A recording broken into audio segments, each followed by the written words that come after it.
fairy tale and more. Please like and subscribe my YouTube channel.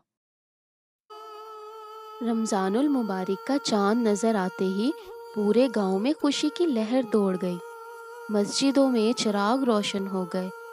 हर तरफ अल्लाह अकबर की सदाएं गूंजने लगीं। लोग एक दूसरे को मुबारकबाद दे रहे थे और बच्चों की खुशी दीदनी थी। गांव की फिजा एक रूहानी खुशबू से महक रही थी। इस गांव में एक 10 साला बच्चा अहमद अपनी बीमार माँ के साथ रहता था। अहमद के वालिद कई साल पहले वफात पा चुके थे और इसकी माँ सिलाई करके गुजर बसर करती थी। इनके पास दौलत नहीं थी, लेकिन दिल बहुत बड़ा था। रमज़ान का पहला दिन आया। अहमद बहुत खुश था कि वो भी इस बार रोज़ा रखेगा। सहरी में इसकी माँ ने मोहब्बत से बस थोड़ी सी रोटी और पानी दिया। अहमद ने खजूर खाई, पानी पिया और हाथ उठाकर दुआ की, या अल्लाह, मुझे रोज़ा पूरा रखने की ताकत देना और मेरी अम्मी को सेहत अता फरमाना। फिर अजान हो गई। अहमद ने रोज़े की नियत कर ली और खुशी खुशी नमाज पढ़ने चला गया। दिन चढ़ा, गर्मी तेज हो गई। अहमद को बहुत प्यास लगने लगी। इसके दोस्त खेलने के लिए बुला रहे थे, लेकिन इसने सोचा, अगर मैं खेलने चला गया तो थक जाऊंगा और प्यास और भी ज़्यादा लगेगी।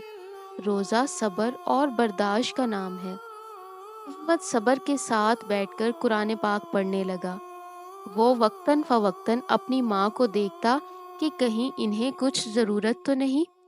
वो अपने दिल में सोच रहा था, रोज़े का असल मकसद यही है कि हम सिर्फ भूखे प्यासे ना रहें, बल्कि दूसरों की मदद करें और अल्लाह ताला की रज़ा के लिए अच्छे काम करें।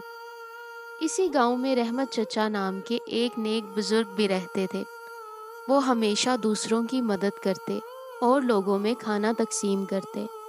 इनके पास अल्लाह का दिया सब कुछ था, लेकिन वो दूसरों के दुख दर्द में शरीक होना पसंद करते थे। एक दिन इनके पास एक मेहमान आया और कहने लगा, रहमत भाई, आपने कभी भूख प्यास का असल मतलब नहीं जाना। आपके पास सब कुछ है, आपको रोज़े का असल एहसास कैसे होगा?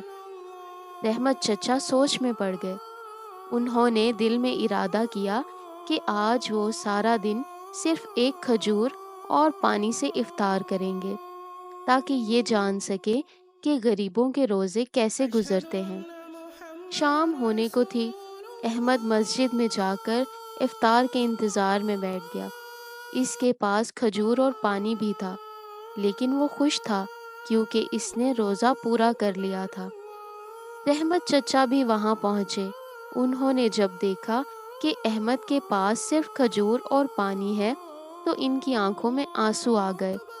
वो सोचने लगे, ये बच्चा कैसे सब्र से रोज़ा रखता है, जबकि मैं हमेशा अनवाओ इकसाम के खाने खाता हूँ। आज मुझे अंदाज़ा हुआ कि असल रोज़ा है क्या। इफ्तार के बाद रहमत चचा अहमद के साथ इसके घर गए और इसकी माँ से मिले। इन्हें मालूम हुआ कि अहमद की माँ बीमार है और घर में खाने का भी कोई ख़ास इंतज़ाम नहीं है। रहमत चचा ने फ़ौरन अपने घर से खाने पीने का सामान मंगवाया और अहमद की माँ को माली मदद भी दी। अहमद और इसकी माँ की आंखें खुशी से नम हो गईं। अहमद ने मुस्कुरा कर कहा, अम्मी, अल्लाह हमेशा सब्र करने वालों के लिए आसानी पैदा करता है। रहमत चचा ने अहमद के सर पर शफकत भरा हाथ रखा और कहा, बेटा, आज तुमने मुझे रोज़े का असल सबक सिखाया है। रमज़ान सिर्फ खाने पीने का नाम नहीं है, बल्कि सब्र, शुक्र और दूसरों की मदद का महीना है। ये वाक़या पूरे गांव में मशहूर हो गया और लोग रमज़ान में गरीबों की मदद करने लगे। अहमद की ये बात हर ज़ुबान पर थी। रोज़े का असल मकसद सिर्फ भूखा प्यासा रहना नहीं, बल्कि सब्र, शुक्र, नरमी और दूसरों के साथ भलाई करना है। और यही रमज़ान की असल बरकत है। तो दोस्तों, रमज़ान सिर्फ एक महीना नहीं, بلکہ صبر، شکر، نرمی اور دوسروں کی مدد کا درس دیتا ہے۔ روزہ ہمیں بھوک اور پیاس کا احساس دلا کر غریبوں کے دکھوں کو سمجھنے کا موقع دیتا ہے۔ احمد کی کہانی ہمیں یہ سکھاتی ہے کہ جو اللہ تعالیٰ پر بھروسہ کرتا ہے، صبر اور شکر کے ساتھ زندگی گزارتا ہے، اللہ تعالیٰ اسے کبھی بھی تنہا نہیں چھوڑتا۔ آئیے اس رمضان ہم بھی دوسروں کی مدد کریں، نیکیوں میں سبقت لے جائیں اور اس بابرکت مہینے کی اصل روح کو پہچانیں۔ اللہ ہمیں رمضان کی حقیقی برکتیں نصیب فرمائے، آمین۔ ویڈیو پسند آئی ہو تو ویڈیو کو لائک کر دیں اور شیئر کر دیں، اور مزید خوبصورت کہانیوں کے لیے ہمارے چینل کو سبسکرائب کریں۔ رمضان مبارک! اللہ حافظ۔